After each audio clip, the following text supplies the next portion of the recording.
अस्सलाम वालेकुम and welcome to my channel A to career. FBR यानी कि फेडरल बोर्ड ऑफ रेवेन्यू में इस वक्त बेशुमार नौकरियां निकली हुई हैं जिनका एजुकेशनल रिक्वायरमेंट या उसके अलावा एज लिमिट ये सारी डिटेल उनकी क्या है आज के वीडियो में मैं स्टेप बाय स्टेप आप लोगों के साथ शेयर करूँगी। तो चलिए वीडियो को स्टार्ट करते हैं और देखते हैं।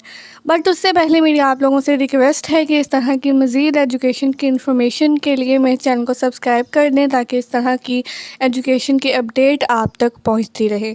ओके, चलिए यहाँ पे देख लेते हैं। और सबसे पहले हम यहाँ पे अपना जो एडवर्टाइजमेंट है इन जॉब्स का जो कि एफबीआर में रिसेंटली अनाउंस की गई हैं वो देख लेते हैं। ठीक है, यहाँ पे ये जो एफबीआर की ये जो पोस्ट है ये निकली हुई है गुड्स एवेलुएटर के नाम की पोजीशन है। ठीक है, इन पोस्ट की। और इसके अलावा इसकी जो रिक्वायरमेंट है इनके एजुकेशन की वो 16 साल तालीम है। ठीक है, उसके बाद इसकी अगर हम मेरिट की साथ में पहले बात कर लेते हैं, इनके कोटे की इसके बात कर लेते हैं, कितनी पोस्ट हैं ये देख लेते हैं। फिर बाद में हम जो 16 साल एजुकेशन का डिसिप्लिन है वो बाद में डिस्कस करेंगे। सबसे पहले अगर हम कोटा को देखें तो इसमें टोटल 280 सीट्स हैं जिसमें ओपन मेरिट में 21 सीट्स हैं। ठीक है, उसके बाद यहाँ पे पंजाब पे 140 हैं, सिंध रूरल में 32 हैं, सिंध अर्बन में 21 है, केपीके में 32 हैं, बलोचिस्तान में 17 है, एक्स फाटा में 8 है, गिलगित बल्तिस्तान में 3 है। और उसके साथ जो है वो आज़ाद जम्मू कश्मीर में जो है वो हमारे पास 6 जो पोस्ट हैं ये आई हैं। ठीक है, अगर हम यहाँ पे डिसिप्लिन की बात करें कि जो 16 साल तालीम है वो कितने में होनी चाहिए, किस किस डिसिप्लिन की होंगी तो आप एलिजिबल होंगे, तो उसके लिए सबसे पहले आप देख लें जो फर्स्ट डिसिप्लिन है केमिस्ट्री का। यहाँ पे बताया हुआ है केमिस्ट्री यानी कि केमिकल इंजीनियरिंग इस तरह की जो डिफरेंट जो है वो उनके डिसिप्लिन्स हैं बीएस के या 16 साल तालीम के वो दिए हुए हैं। फिर फार्मेसी की आ जाएगी। ठीक है, उसके कुछ रेलिवेंट जो फील्ड्स हैं वो दिए हुए हैं। उसके बाद फार्मेसी के बाद आपके पास जो थर्ड फील्ड है वो है पेट्रोलियम इंजीनियरिंग की एंड इंडस्ट्रियल केमिस्ट्री की। ठीक है, उसके बाद जो है वो यहाँ पे देख लें मैकेनिकल, इलेक्ट्रिकल, इलेक्ट्रॉनिक्स इंजीनियरिंग इस तरह की फील्ड अगर में आपने 16 साल तालीम ली है तो आप एलिजिबल हैं। फिर डिफेंस स्टडी यानी कि मिलिट्री से relevant military technology, medical technology इस तरह की फील्ड आपने ली हुई है तब आप एलिजिबल हैं। इसके बाद जियोलॉजी, माइनिंग इंजीनियरिंग और मिनरल प्रोसेसिंग इसमें अगर आपने 16 साल तालीम की है तब आप जो है वो एलिजिबल हैं। फिर उसके बाद forestry, would technology, pulp and paper technology, printing technology, leather technology. ठीक है, इसमें अगर आपने अपना BS 16 साल तालीम कंप्लीट की है तो आप इस पोस्ट पर अप्लाई करने के एलिजिबल हो। फिर देख लें textile engineering and fashion technology ये वाली है। फिर सिविल इंजीनियरिंग की डिसिप्लिन आ गया इसमें। फिर सैरामिक इंजीनियरिंग और इस तरह के वो उसके साथ ग्लास टेक्नोलॉजी इस तरह की ये फील्ड यहाँ पे दी हुई है। फिर यहाँ पे वेटरनरी साइंसेस की जो फील्ड्स हैं जो कि मोस्ट कॉमन पाकिस्तान में बच्चे पढ़ रहे हैं जैसे कि zoology, animal science, biological science, botany, agriculture, horticulture, food science. ठीक है, इसके बाद dairy technology, fermentation technology, nutrition. ठीक है, तो इन सारी जो डिसिप्लिन है इसमें अगर आपकी 16 साल तालीम है तो आप जो है वो ओबियसली इस पोस्ट पर अप्लाई करने के एलिजिबल हो। उसके बाद इवन आर्ट्स के जो बच्चे हैं जिन्होंने 16 साल तालीम अपनी आर्ट्स सब्जेक्ट इनके फाइन आर्ट्स, आर्ट्स हिस्ट्री, उसके अलावा आर्कियोलॉजी, फिर कल्चर हेरिटेज स्टडी में की है तब आप जो है वो इस पोस्ट पर एलिजिबल हो अप्लाई करने के। ठीक है, फिर उसके बाद अगर आपने लॉ किया है, LLB किया है, ठीक है, इंटरनेशनल लॉ में की है, क्रिमिनोलॉजी में की है, इसके अलावा जो बिज़नेस में अगर आपने 16 साल तालीम ली है, ठीक है, तो अकाउंटिंग में, बिज़नेस एडमिनिस्ट्रेशन में, तो इस तरह की फील्ड में अगर आपने किया है 16 साल तालीम तो ओबियसली आप इसके लिए जो है वो एलिजिबल हो। बाकी ऑलमोस्ट तकरीबन यहाँ पे सारी फील्ड को ऐड किया गया है। ठीक है, आपने यहाँ पे ध्यान से अपनी फील्ड देखनी है कि आपने किस में 16 साल तालीम की है फिर आपने अप्लाई करना है। ठीक है, आपकी इसमें कौन सी फील्ड है आपने मुझे सिंपली कमेंट सेक्शन में बताना है। ठीक है, और अगर आपकी कोई फील्ड यहाँ पे नहीं है मतलब जिसमें आपने 16 साल तालीम की है, जिसमें आपने अपनी जो तालीम हासिल की है जिस फील्ड में, अगर वो आपके पास यहाँ पे नहीं है तो भी आपने मुझे कमेंट सेक्शन में बताना है। अगर अच्छा, अब हम यहाँ पे अगर इसकी कुछ मज़ीद डिटेल उन्होंने एडवर्टाइजमेंट में दी हुई है, यहाँ पे कुछ उसने लिंक दिया हुआ है कि कुछ आप मज़ीद डिसिप्लिन और एकेडमिक क्वालिफ़िकेशन इस लिंक पर जाके देख सकते हो। सबसे इम्पॉर्टेंट जो पॉइंट यहाँ पे दिया हुआ है वो है एज लिमिट।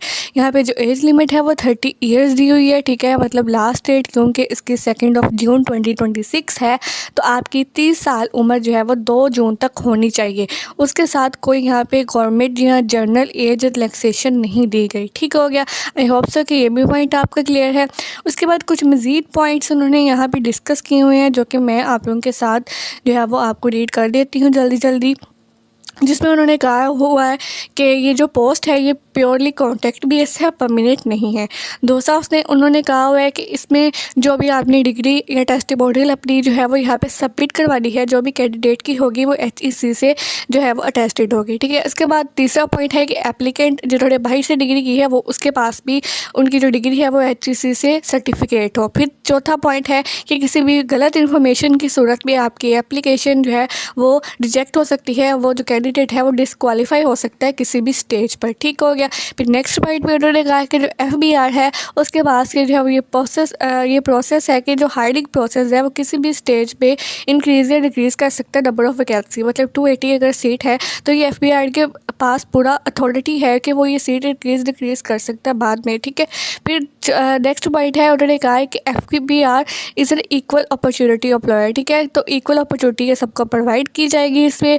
फिर नेक्स्ट है कि candidate should apply only if they fulfil the eligibility criteria. अगर आपकी 16 साल तलीब इसमें आ रही है, डिसिप्लिनर है, तब आप अप्लाई करें। अगर आप सारी एलिजिबिलिटी क्राइटेरिया को फुलफ़िल करते हो तभी करो, ठीक है। फिर नेक्स्ट बताया हुआ है कि जो कैंडिडेट है उसकी जो मिनिमम जो एलिजिबिलिटी क्राइटेरिया है, ठीक है, वो जो है वो अगर होगा मतलब वो नहीं उतरेगा हमारे एलिजिबिलिटी क्राइटेरिया पे पूरा, तो हम उसको जो है वो डिस्क्वालीफाई भी कर सकते हैं किसी भी स्टेज पर। उसके बाद उन्होंने नेक्स्ट अपनी वेबसाइट दी हुई है जिस पे उन्होंने मज़ीद अपनी सारी जो है वो डिटेल प्रोवाइड की हुई है।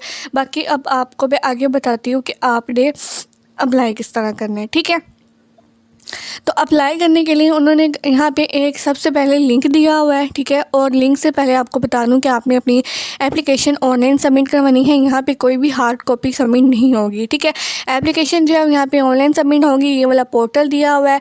लास्ट डेट इसकी 2 जून 2026 ट्यूसडे को है। उसके बाद आपकी जो एप्लीकेशन है वो लास्ट डेट से बाद अगर रिसीव होगी तो ऑब्वियसली वो एक्सेप्ट नहीं होगी और सिर्फ जो शॉर्टलिस्ट कैंडिडेट होंगे उनको टेस्ट या इंटरव्यू के लिए बुलाया जाएगा।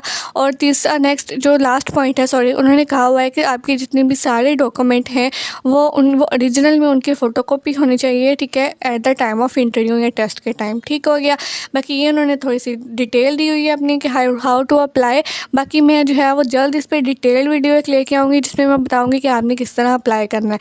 बाकी जो है वो आई होप सो कि इसमें आपको सारी समय लग जाएगी, फिर भी बेसिक है कि किस तरह अप्लाई करना है, लेकिन डिटेल वीडियो अगर आपको चाहिए तो आप मुझे कमेंट सेक्शन में भी कह सकते हो, ओके। फिर रिटन टेस्ट जो टेस्ट है वो कंडक्ट करेगा IBA कराची, ठीक है।